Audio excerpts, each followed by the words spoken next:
kembali lagi dengan aku Rani di Talk Live. Kali ini kita akan bawakan tema yang cukup penting dan menarik juga tentunya. Nah, aku harap setelah kalian dengarkan podcast ini, seenggaknya bisa kalian jadikan pembelajaran dan manfaatnya juga. Dan kebetulan kali ini kita akan bahas tentang manajemen waktu. Gimana sih cara kita memanajemen waktu? Apalagi kita nih sebagai mahasiswa, kita sebagai manusia, sebenarnya manajemen waktu itu penting gak sih? Nah, di sini kita akan bahas itu semua. Kita akan kupas semua tentang itu. Dan tentunya aku nggak sendirian, seperti yang kalian lihat. Salma udah gabung. Kita akan undang salah satu mahasiswa cantik dari UPI Angkatan 2020, yang dimana dia juga masuk jurusan PPA. Nah, dia adalah Nabila Salma Putri. Oke. Dia ini merupakan salah satu sahabat aku, teman SMA, bahkan sebangku dan juga teman sepernolepan. Kayaknya saking nolepnya kita tuh mungkin ada yang nggak tahu nih bahwa ada manusia di Semansa yang namanya Salma dan Rani. Oh ya, kebetulan kita SMA kita dulu adalah SMA Negeri 1 Pangkalan Bun. Mungkin dari Sobat Tenji ada yang sama dari alumni Semansa, salam kenal ya. Nah, tapi setelah lulus SMA, Salma nih jadi orang yang beda banget, berubah. Tapi dia berubahnya ke arah yang positif ya. Dia ini jadi mahasiswa yang aktif banget, terus ikut berbagai organisasi-organisasi di kampus, UKM, dan terakhir kemarin dia ikut jadi volunteer di Lombok. Keren banget kan? Nah, maka dari itu aku tertarik buat undang dia di podcast TNG kali ini. Dan kayaknya gak usah nunggu lama-lama lagi ya. Kita langsung aja sapa orangnya, karena kayaknya udah pengen banget nih diajak ngobrol gitu. Oke, halo Salma, apa kabar? Ya, halo Rani. Alhamdulillah aku baik. Kalau Rani sendiri gimana nih kabarnya? Alhamdulillah aku juga baik. Gimana nih puasanya hari ini lancar nggak? Oh, kebetulan hari ini aku lagi nggak puasa nih. Kalau Rani sendiri gimana puasanya hari ini? Lancar Aduh, apa enak enggak? banget ya. Iya, Alhamdulillah aku udah puasa. Yang kedua ya ini, karena ikut NU. Lancar sih sampai sekarang gitu, Alhamdulillah. Oke.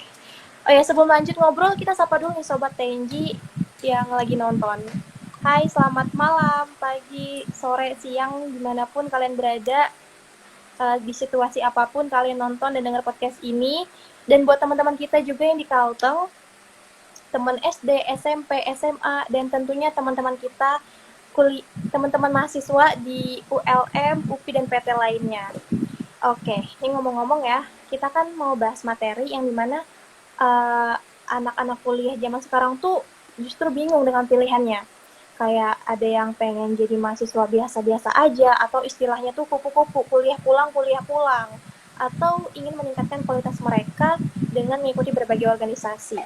Nah, tapi permasalahannya, mereka tuh kadang takut atau bahkan nggak bisa memanajemen waktu. Nah, inilah pembahasan kita pada kesempatan kali ini. Oke, langsung aja ya, Salma. Mungkin kita mulai aja ya dari kamu memperkenalkan diri kamu terlebih dahulu. Sebenarnya Salma tuh siapa sih?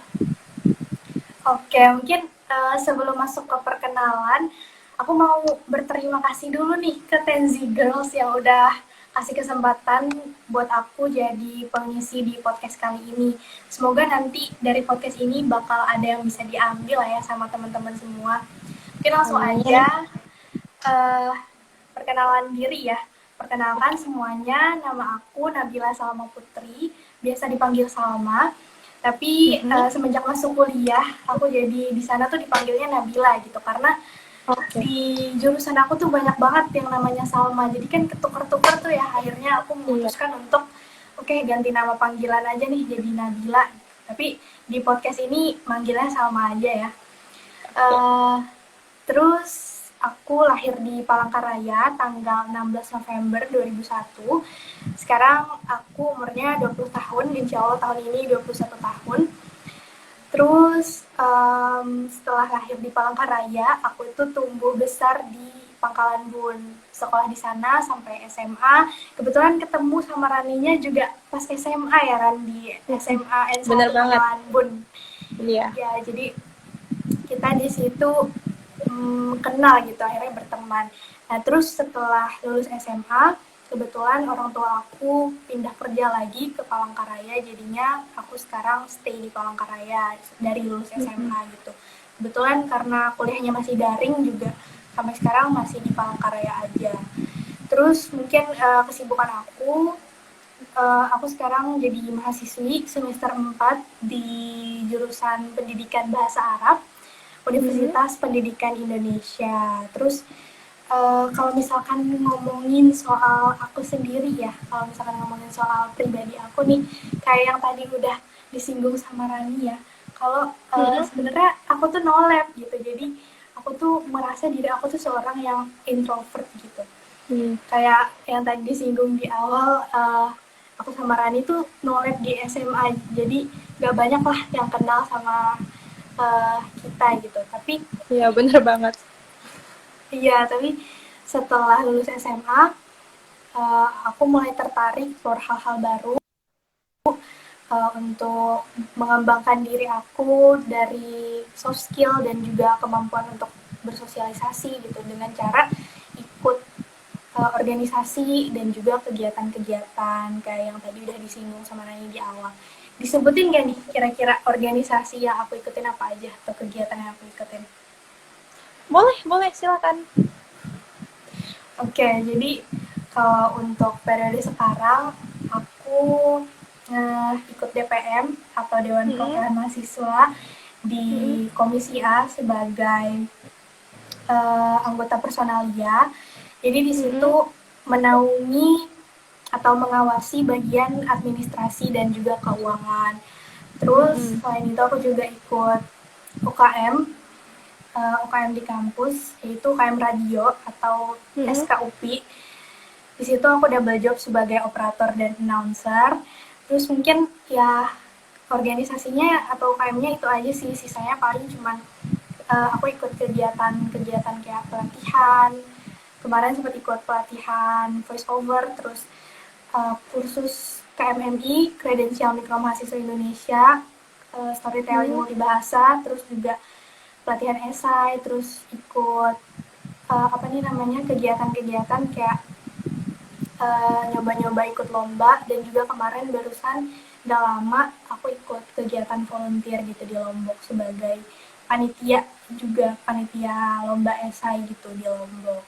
Mungkin itu sih, panjangan nggak sih? Wah, enggak. Cukup menarik ya, dan banyak banget organisasi-organisasinya. Berarti BEM Prodi itu udah nggak aktif ya? Atau gimana nih? Oh iya benar, jadi uh, aku ikut BEM Prodi itu di semester 2 dan semester 3 gitu di BEM. Oke. Jadi um, setelah masuk ke semester 4 aku keluar dari BEM Prodi dan masuknya ke DPM gitu. Oke. Banyak banget ya, dan aktif nih, Salma. Dan boleh tahu nggak sih, kamu masuk UPI tuh emang target dari awal atau gimana sih? Atau ada campur tangan orang tua? Gimana tuh? Oke, sebenarnya kalau untuk masuk UPI itu bukan target aku yang harus harus masuk UPI banget gitu, enggak. Tapi emang sebenarnya target aku tuh pengennya masuknya ke perguruan tinggi negeri gitu. Jadi awalnya itu pemilihan jurusan dulu nih. Jadi orang tua tuh ngarahinnya ke pendidikan bahasa Arab. Emang ngarahinnya ke situ karena mama aku pengen aku tuh jadi pengajar yang bukan cuma ngajarin ilmu duniawi aja, tapi juga ngajarin ilmu yang bermanfaat buat akhirat gitu, ilmu agama gitu. Akhirnya setelah berdiskusi, oke, ngambil pendidikan bahasa Arab karena aku juga kebetulan punya basic di SD dan SMP gitu, pernah belajar bahasa Arab juga, basic-basic bahasa Arab. Terus didukung juga nih sama pernyataan dari salah satu guru di SMA gitu, sama pernyataannya, namanya Pak Bah gitu. Pak Bah itu waktu itu pernah aku tanyain gimana sih prospek kerja jurusan pendidikan bahasa Arab, terus jawaban dari Pak Bah tuh bikin aku yakin gitu kalau jurusan bahasa Arab tuh, pendidikan bahasa Arab tuh emang oke, aku fix milih ini gitu, karena kata Pak Bah prospek kerjanya lumayan bagus gitu di daerah kita, di daerah Pangkalan Bunda sekitarnya, karena emang guru pengajar lintas minat bahasa asing yang emang berkompeten gitu, lulusan dari pendidikan bahasa asing tuh lagi dibutuhin banget gitu di daerah kita. Jadi mungkin gitu sih. Nah terus dari ketika aku udah fix milih jurusan pendidikan bahasa Arab, aku mulai survei-survei nih universitas perguruan tinggi negeri karena aku emang targetnya pengen di PTN. Jadi aku survei-survei PTN yang ada pendidikan bahasa Arabnya. Terus ketemulah sama UPI, Universitas Pendidikan Indonesia di Bandung. Mm-mm. Kebetulan karena kenapa aku milih di Bandung pilihan pertama karena emang menurut aku di Bandung itu apa namanya enak gitu, dingin suhunya, terus banyak makanan enak juga. Kebetulan juga UPI itu di tengah kota, jadi tempatnya itu strategis, dekat sama tempat makan, tempat nongkrong dan Mm-mm. lain sebagainya. Jadi situ aku memutuskan untuk memilih UPI di Mm-mm. pilihan pertama SNMPTN dan SBMPTN. Kebetulan dapat rezekinya di SBMPTN gitu, jadi masuk UPI-nya lewat jalur SBMPTN. Oke, kayaknya emang kota Bandung tuh apa ya? Kayak pengen semua orang tuh pengen kuliah gitu di Bandung atau nggak tinggal di Bandung gitu. Termasuk aku pun Iya. pengen banget di Bandung awalnya, tapi karena orang tua nggak boleh, nggak izinin, jadi aku ya udahlah nggak apa-apa ngalah gitu. Oke, tadi ada sempat nyinggung SBMPTN nih, sama ikut SBMPTN ya, berarti SN nggak lolos ya, bukan rezeki ya? Bener, soalnya waktu SNMPTN kan loncat nih dari jurusan IPA, aku milihnya ke Oh iya, iya sosum, ke bener. rumput sosum Mm-mm. gitu. Sebenarnya Dan aku juga, jadi kamu kayak juga ya? iya, dan aku nggak lolos juga. Iya, makanya nggak realistis kan. Kalau mau Iya. yang realistis juga ngambil ke jurusan yang saintek gitu misalkan. Aku Mm-mm. takutnya nggak sanggup untuk ngambil gitu, ujung-ujungnya Iya. kan nggak bisa ngambil. Jadi ya udahlah, ngambil yang sosum Mm-mm. aja. Tapi Kayak pengen coba hal baru gitu kan, kayak langsung mm, enak nih gitu. karena emang Tapi nggak minat ternyata juga sih di iya. saintek. Iya. Mm-mm. Oke. Oh ya tadi kan SBM nih, Mm-mm. dan nggak gap year ya, Salma langsung dari lulus SMA langsung pengen kuliah ikut SBMPTN dan alhamdulillah lolos. Nah, gimana Alhamdulillah. cara Salma untuk mengatur cara belajarnya dan supaya apa ya bisa lolos SBM gitu? Dan itu kan waktunya nggak sebentar ya untuk Iya. dari lulus ke SBM tuh. Gimana tuh? Oke, kalau misalkan untuk belajarnya aku untuk persiapan SBMPTN sebenarnya nggak yang ribet-ribet banget. Aku termasuk orang yang santai aja gitu karena Mm-mm. eh, apa ya emang emang santai aja pokoknya. Jadi setelah di apa namanya aku nggak lolos SNMPTN, aku tuh sempat hmm, belajar dari buku juga, beli buku SBMPTN kayak gitu. Cuman Mm-mm. nggak banyak sih yang aku pelajarin di situ karena aku orangnya nggak terlalu suka belajar dari buku. Aku belajarnya mungkin nonton dari YouTube atau Mm-mm. dari tryout gratis tuh kan di Iya, Instagram banyak ya. iya Nah aku betul banget. belajar lewat itu tuh. Terus kebetulan kan zaman kita itu SBMPTN-nya TPS doang ya. Iya, tuh Jadi enak banget sih zaman iya, kita. lebih gampang aja gitu belajarnya, nggak Mm-mm. harus banyak teori yang kita hafalkan gitu. Iya, betul. Ya jadi Oke, kebetulan hoki juga gitu di SBMPTN. iya. Dan kebetulan kita milih yang kayak apa ya, jurusan yang nggak terlalu Iya, jurusan apa yang ya? realistis lah pokoknya intinya. Iya, benar-benar. Hmm. Oke, oke. Oke, Sal, aku kan udah ngumpulin data nih. Tadi kamu juga sempat ngomong gitu, ikut organisasi apa aja, udah diklarifikasi. Jadi, kamu ini kan banyak ikut organisasi ya di kampus, seperti BM Prodi, walaupun udah nggak aktif, tapi kan Hmm. seenggaknya pernah ikut BM Pernah. Prodi, terus lanjut juga jadi DPM, UKM juga, UKM Radio, dan kemarin jadi volunteer selama 4 hari di Lombok. Di masa-masa semester 4 yang lagi hektik banget, banyak tugas, tetap dia jadi volunteer 4 hari di Lombok. Mantap banget kan tuh, keren. Terus juga nih, pengen tahu gimana sih, kan kita kalau mau masuk universitas atau UPI gitu kan, pasti awal awal niatnya itu untuk apa namanya untuk menuntut ilmu dan lulus dengan gelar gitu. Tapi kamu malah milih banyak ikut organisasi. Pertanyaan aku langsung aja nih to the point. Gimana cara kamu mengatur waktu dan memanajemennya? Oke, bener ya kata Rani tadi. Sebenarnya tujuan aku berkuliah kan emang untuk tujuan akademik ya, Iya. mencari ilmu gitu, terus lulus Mm-mm. dengan gelar kayak gitu. Cuman balik lagi tadi aku tuh mulai interest ya, menambah soft skill, terus juga ingin berkembang gitu ketika masuk kuliah karena dapet pembekalan-pembekalan dari ini juga ketika masa orientasi mahasiswa tuh pembekalan-pembekalan kalau organisasi dan berkegiatan di kuliah tuh penting juga gitu untuk dilakuin. Nah dari situ aku mulai tertarik nih untuk ikut organisasi dan berkegiatan, ikut UKM kayak gitu.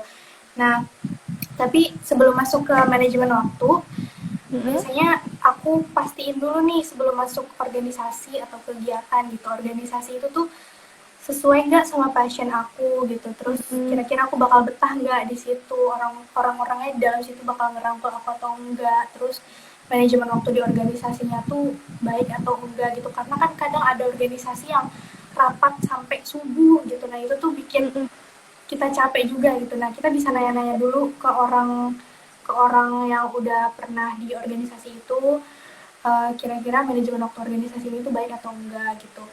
Jadi survei dulu nih sebelum masuk organisasi UKM atau berkegiatan itu sesuai passion nggak, kita nyaman nggak, kita bakal nyaman nggak di situ. Terus kira-kira apa sih tujuan yang mau kita ambil ketika kita masuk ke organisasi atau suatu kegiatan gitu. Kalau misalkan kita cuman ikut-ikutan temen atau kita terpaksa masuk ke organisasi atau kegiatannya tuh ujung-ujungnya ya kita bakalan hektik sendiri gitu, nggak nyaman ngejalaninnya, terus ujung-ujungnya manajemen waktunya juga bakal ribet kan. Jadi pastiin sesuai passion dulu. Nah terus masuk ke manajemen waktu nih. Jadi hal yang aku lakuin itu aku sebenarnya waktu awal masuk organisasi dan berkegiatan di awal semester itu sempet keteteran juga karena kaget juga gitu. Pertama kali sibuk ya, soalnya kan di SMA aku nolep banget nih, nggak berkegiatan apa-apa gitu.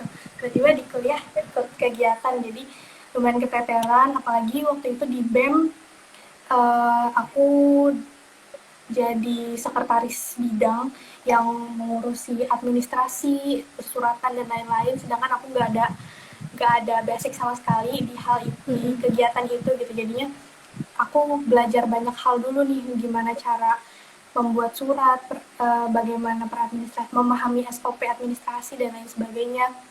Jadi lumayan keteteran juga sih sempat, tapi sedikit demi sedikit aku mulai belajar gimana cara manajemen waktu, karena kan kita bisa terbiasa tuh karena emang kita eh, apa namanya eh, berprogres di situ gitu. Nah, jadi hal yang aku lakuin untuk memanajemen waktu itu biasanya yang pertama, aku tentuin dulu nih skala prioritas yang harus aku kerjain dulu. Pastinya yang aku prioritasin itu kan akademik ya, perkuliahan. Kalau misalkan ada jadwal kuliah dan organisasi atau kegiatan yang bertabrakan, pastinya yang bentrok gitu. Pastinya aku milih untuk ikut kuliah atau misalkan deadline tugas yang deket tapi ada Zoom organisasi juga. Nah, aku milih untuk ngerjain tugas aja dulu gitu. Jadi emang harus ada yang dikorbankan gitu kalau menurut aku. Terus selain itu aku juga bikin to do list gitu ya. Jadi catatan list apa aja yang Kayak harus schedule gitu ya? iya benar banget, schedule yang harus aku kerjain setiap harinya gitu. Jadi hari ini aku harus ngerjain apa aja, terus dengan detail waktu juga tuh biasanya jam segini, jam 1 sampai 2 aku ngerjain apa, jam 3 sampai 4 aku ngerjain apa gitu. Terus gak lupa aku sertain ini juga jam istirahat aku harus break dari kegiatan tuh kapan gitu, karena kita kan butuh istirahat juga ya supaya nggak gampang sakit gitu. Terus Iya, apalagi di zaman pandemi kayak gini kan. bener banget, kita nggak bisa isinya tuh kegiatan semua gitu, harus istirahat juga. Iya. Terus nggak lupa juga di list itu tuh aku biasanya nggak cuman hal-hal yang harus aku kerjain, aku tulis hal-hal yang aku kerjain doang, tapi juga hal-hal yang harus aku batasin gitu, kayak misalkan penggunaan handphone nih kan ini bener-bener ngeganggu banget ya, kadang tuh Iya. bikin kita jadi apa nih namanya, ke distract lah Addictive pokoknya. gitu. Iya Iya. ada, iya bener banget. Jadi aku tulis juga misalkan pengguna aku ngemain HP bolehnya jam segini sampai jam segini doang. Jadi sisanya itu tetap boleh megang HP tapi cuman sekedar mungkin ngebales pesan WhatsApp aja kayak gitu. Terus jangan nggak lupa juga aku berusaha untuk ngerjain list yang aku buat itu sesuai timeline gitu. Nah nanti kalau misalkan sempet aku evaluasi lagi kira-kira udah sesuai timeline atau belum gitu, apa namanya, pelaksanaan pelaksanaan ininya gitu, udah Mm-mm. sesuai timeline atau belum. Terus juga ini nih, kalau misalkan di kita aktif berorganisasi itu kan kadang ada rapat yang bersamaan ya. Nah itu aku nggak Mm-mm. bisa tuh ikut ikut dua rapat bersamaan, double device, triple device Mm-mm. kayak orang-orang gitu, karena aku orangnya juga nggak bisa multitasking. Dan menurut aku juga jadinya fokusnya terbagi gitu kan, kalau misalkan Mm-mm. kita double device ujung-ujungnya nggak ada yang bisa kita cerna gitu, nggak ada yang bisa Iya, kita betul ikuti banget. dengan baik. Jadi kalau misalkan ada dua kegiatan yang bersamaan, aku memilih untuk apa namanya, ikut salah satu yang paling aku harus berperan di situ, terus sisanya aku izin aja mungkin kayak gitu. Mungkin gitu sih kurang lebihnya. Oke. Iya, baik.